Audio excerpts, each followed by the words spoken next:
Hello there! Scotty comes from the door this time. I'm Scotty, you're not, and I'm gonna do this. Maybe that'll help me understand this damn movie. Founders Day. Another holiday horror movie? Question mark. I certainly don't think that Founders Day would be a holiday. Not really. Scratching at the bottom of the barrel. And I remember when the poster for this came out, because this movie came out late last year, and I went, this looks like someone's trying to do a cheap capitalization on Thanksgiving. That's what it looked like. I expected this movie to be a giant pile of poo-poo.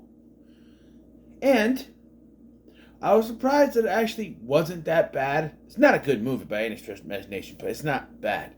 Despite its R rating, I don't think there's ever an F. Maybe there's some F-bombs thrown out. But the gore is relatively tame. There's some you see, but yeah. I don't know. After a teenage girl is murdered, the town is now under attack by a strange killer in a powdered wig and old looking mask. And a judge's robe. Yeah, our main character is Allison, African American girl. Hey, yay, wokeness, it's a thing. And they double down on that right away by showing her that she's not only woke, she's lesbian! Yay! Or she's not only black, she's lesbian! Yay! That goes nowhere, because I feel like a lot of people are gonna be pissed by this opening kill. I'll call it a kill. Only to be feel very, very stupid by the end of this. So the opening kill of this is Allison wants to get out of town, right? She's still in high school, by the way. When she graduates, she got out of town. She's talking to this girl, Melissa. There's something between them. They're kissing on a bridge. Killer comes up, kills Melissa. So right away, if you're watching this, and this is going to divide, I think, people who are all for this, we need more representation, people are going to think, oh, they just killed a lesbian. Well, we can't have that. That's no good. And then other people are going to be like, yay, they killed a lesbian. I'm not like that. I don't care. Love who you want to love. I'm just saying, I know I thought woke, but I think it is because the more and more I watch newer stuff, the more I see. I mean, come on. I watched Low Lives last night, and now this the next night. There was another movie in between, of course, but how many movies do we have to have the protagonist be a lesbian? Come on. They don't, for that, they don't have overload on those kind of characters, but I don't know. And I guess she's not outright a lesbian. She has a thing for Melissa, but I don't know.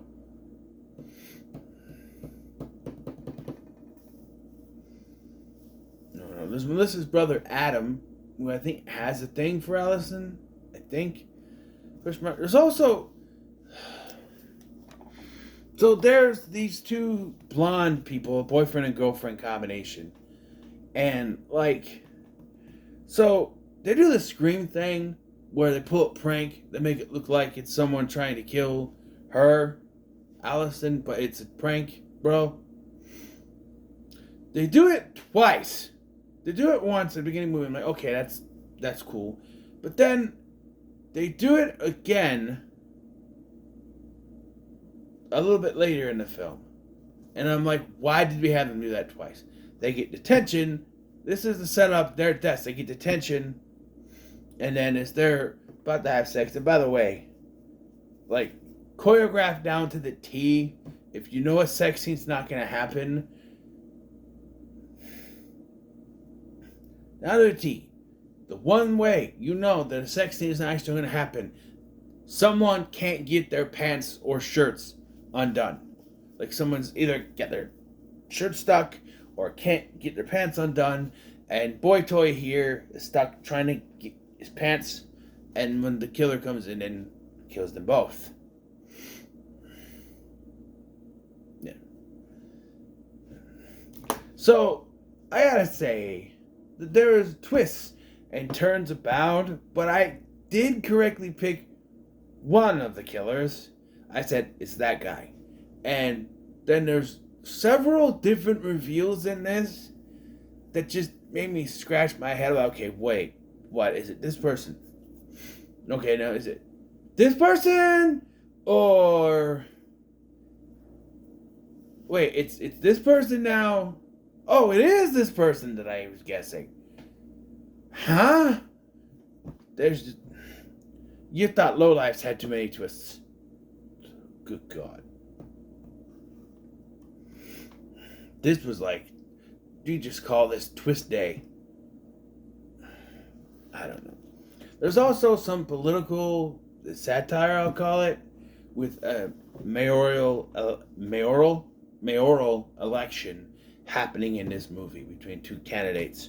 The father of the girl who's killed at the beginning of the movie, and then a female candidate who's already mayor. They're running against each other. They're both killed during this movie. Like, one after the other. The killer shows up and kills the guy, and then kills her. Yeah, it's very quick. Which kind of puts the whole red herring thing, because you think, oh, it's one of them trying to the political career, only for both of them to get killed in succession, and it's like, okay, then who is it? And then there was also this teenage boy, I think was like, this his boyfriend at some point or something, or the mayor's daughter's boyfriend or something, and they think he's the killer because he was with the mayor's daughter. But then a very confusing thing happens, because they have a point in the film. So there's a lot of confusing things. So after the two prankster kids are killed, Allison just walks in the classroom and sees Adam, Melissa's brother, just standing there in a costume, wig and mask off, writing something on the board. And she freaks out. He chases after her, goes into the parking lot. Her dad is there. Her dad is also somewhat of a suspect throughout the film, until about this point, I think. Even though they try to kind of hint at, oh, he could still be, because he grabs this piece of wood and shoves it into Adam's stomach, and that kills him. But as Adam is chasing after Allison, he says, there's someone in the school. And he's like, you don't understand. You don't understand. You don't understand. And then out comes William Ross, who's playing Mr. Jackson, and he's this nice guy teacher, who calls the police. I love how he answers the phone. He's like, help? I like that. William Ross, the dad from Boy Meets World. Yeah, it's cool.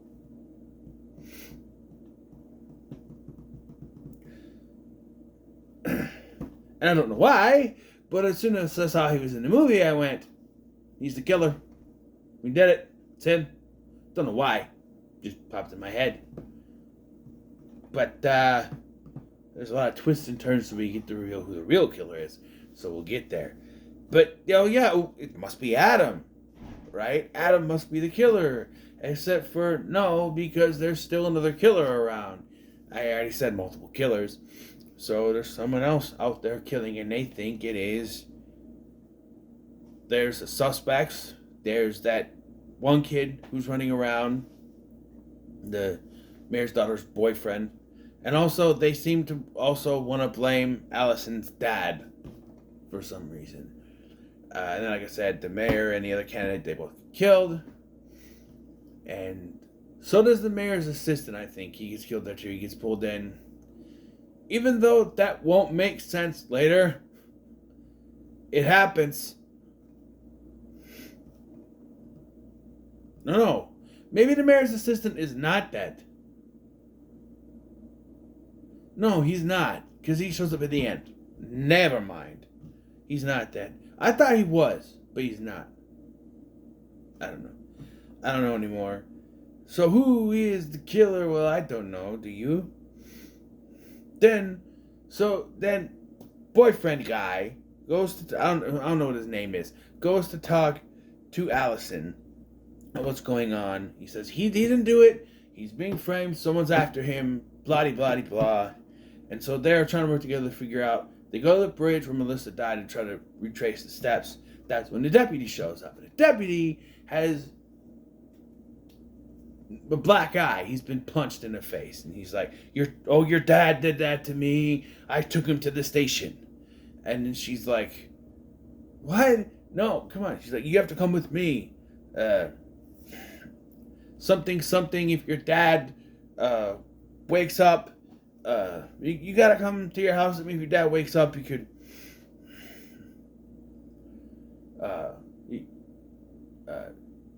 he could ruin everything or something like that. And she's like, wait, you said he was at the station. This happens these two sentences go way too quickly in hand for him to just be a slip of the tongue. It's done way too quickly, but yeah. So he pulls out the gun, he's just gonna try to shoot them when him and the boyfriend guy, who is handcuffed to the bridge, by the way, start to struggle. The gun goes off and it kills the deputy. This somehow leads Allison to believe that boyfriend guy is the killer. And she runs home. And we never see boyfriend guy again. I was waiting for him to show up in the third act to help her.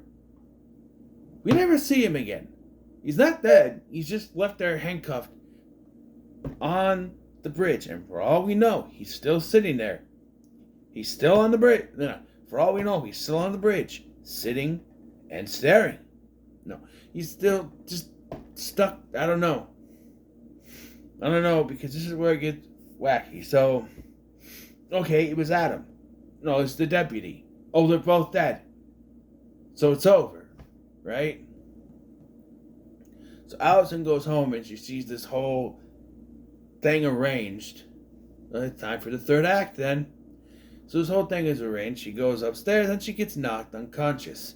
And I said, hello, Mr. Jackson. And the mask is removed to reveal Melissa. I went, huh? Wait, she was the first one that died. What? My head hurts. My head hurts. What? Okay. What? So she explains that she and her accomplice set this up. They show flashbacks to what happened, even though that's not what we saw. Apparently there was a dummy, and threw the dummy over the bridge, and then she hid and took off with the killer. Yeah, and the other killer was Adam. He was in on it. It was something that she talked him into doing because he saw the girl that he liked making out with boyfriend guy. Yeah. Or she saw him and told him. Whatever. And he liked the mayor's daughter, I guess, but I don't know. So she's the killer. But then she gets on the phone and she goes, it is done. Okay, see you when you get here. Who is she talking to? Everyone, this is dead. And this is where you're supposed to think, it's boyfriend guy. But he was handcuffed to the thing unless he has the key.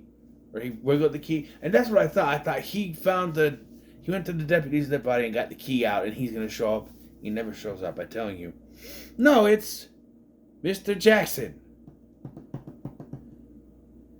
Yup. I went, hey, I was right. Kinda, maybe. Huh? I don't know anymore. Because he seems like he's in on it, but then stabs Melissa and saves both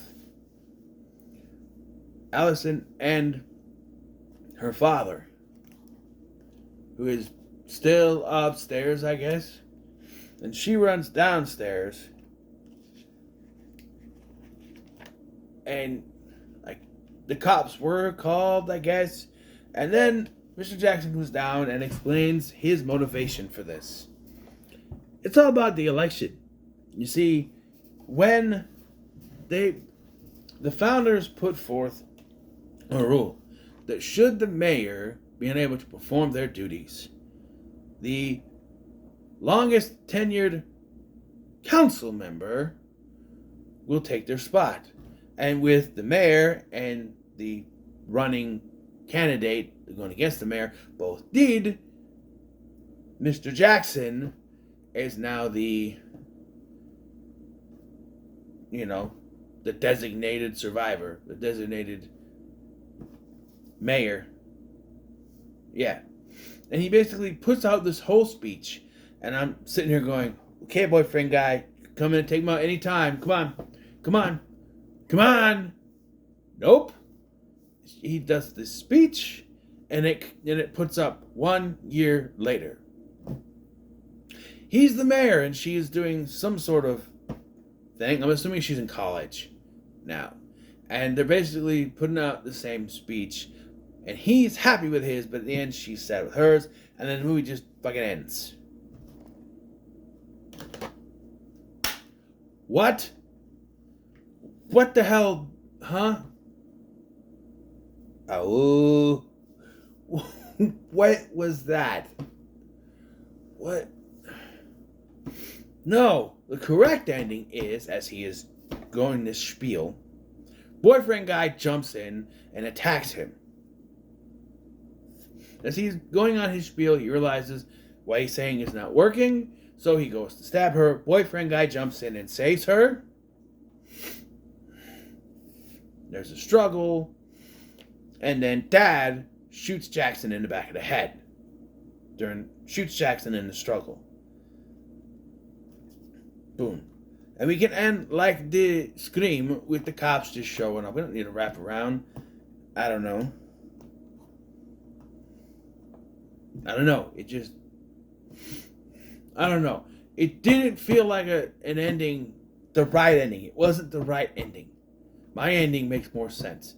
Because what happened to boyfriend guy? And I keep calling him that because I don't know his name. What happened to him? Is he still attached? He's not dead. I know he's not dead. Because, no, there's no way. It was the wrong ending. They did a wrong ending. No, it ended wrong. How much can I tell you? It ended wrong. They ended it wrong. That's not how the movie should end.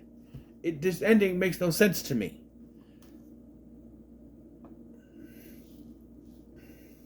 If anything, here's what should have happened, all right? Forget about Mr. Jackson being involved here at the end, right? Dad's knocked out. Boyfriend, as Melissa's giving her spiel, boyfriend guy jumps in. They roll around a little bit.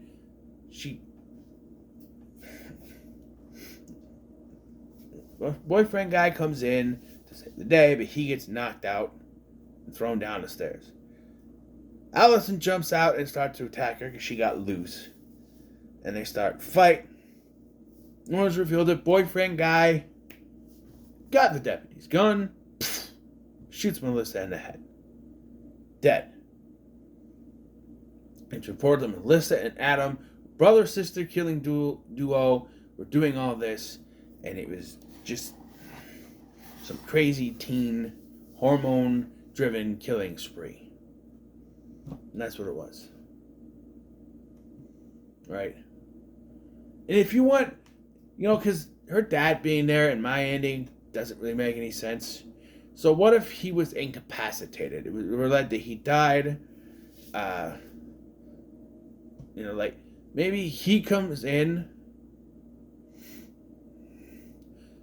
I don't know. The deputy says if he wakes up. So maybe he was attacked and he was in the jail. And the deputy was just trying to do his job. And accidentally died. So, boyfriend guy accidentally killed the deputy. Deputy's not in on it. Or at least we think. Whatever.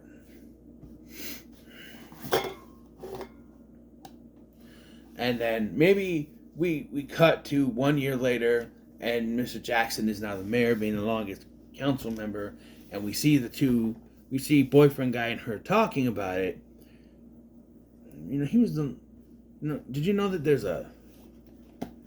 Did you know there was some kind of rule? This is the longest. Kind of interesting how it ended up being Mr. Jackson, huh? Yeah. You don't think? Nah. No. It's just a coincidence.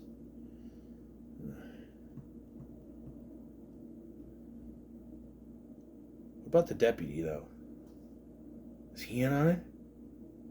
I don't know. Seemed to sound like he was. I don't know. Maybe it's one of those mysteries we'll never figure out.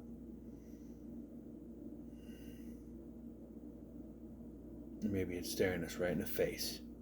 Then you freeze with him waving, with Jackson waving, making you think, Make your audience think. This feels like they have to have everything spoon-fed them with this ending. Right? Like, I'm just saying this makes a lot of sense. This makes better sense than the ending they gave us. Because, yes, my biggest problem is the boyfriend guy didn't show up to help. He just disappeared from the movie. And I don't understand where that came from. But I'm going to give this a middle of the road. It's a middle of the road. I think it's not the big pile of poo-poo I thought it was going to be. But it's not a good movie either. So it's the middle of the road. So, what are your thoughts on Founders Day? Leave in the comments below. Make sure you like, share, and subscribe. Thanks for watching. I'm Sky, and I'll see you in the next one.